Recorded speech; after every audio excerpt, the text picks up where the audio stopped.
നാശമകറ്റുവാൻ മാനുജരൂപിയായി, നാശമകറ്റുവാൻ മാനുജരൂപിയായി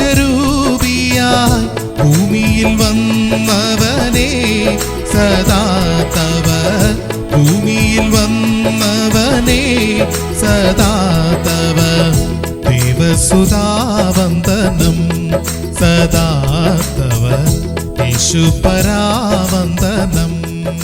ക്രിസ്തുയേശുവിന്റെ നിസ്തുല്യ നാമത്തിൽ ശുഭസന്ദേശത്തിലേക്ക് സ്വാഗതം. വിശുദ്ധ വേദപുസ്തകത്തിൽ മത്തായി എഴുതിയ സുവിശേഷം 7-ാം അധ്യായം 15-ാം വാക്യത്തിൽ നാം ഇപ്രകാരം വായിക്കുന്നു: കള്ളപ്രവാചകന്മാരെ സൂക്ഷിച്ചുകൊള്ളുവിൻ, അവർ ആടുകളുടെ വേഷം പൂണ്ട് നിങ്ങളുടെ അടുക്കൽ വരുന്നു, അകമയോ കടിച്ചു കീറുന്ന ചെന്നായ്ക്കൾ ആകുന്നു. കള്ളപ്രവാചകന്മാരെ സൂക്ഷിക്കാൻ കർത്താവായ യേശു ക്രിസ്തു ഉപദേശിക്കുന്നു. കാരണം അവർ മറ്റുള്ളവരോട് പറയുന്നത്, നിങ്ങൾ വീതിയുള്ള വാതിലൂടെയും വിശാലമായ വഴിയിലൂടെയും കടന്ന് നിത്യജീവൻ പ്രാപിക്കുക എന്നാണ്. ദൈവം നിങ്ങളെ സ്നേഹിക്കുന്നതിനാൽ അവർ നിങ്ങൾക്ക് ശിക്ഷ വിധിക്കുകയില്ല എന്നവർ പറയുന്നു. ഈ ലോകത്തിലെ എല്ലാ കാര്യങ്ങളും ആസ്വദിക്കാം, മനുഷ്യൻ അവന്റെ പ്രവർത്തികളിലൂടെ ദൈവത്തെ പ്രസാദിപ്പിക്കാനാകും എന്ന് അവർ ഉപദേശിക്കുന്നു. അങ്ങനെയുള്ള ആളുകൾക്ക് നരക ശിക്ഷ ലഭിക്കും.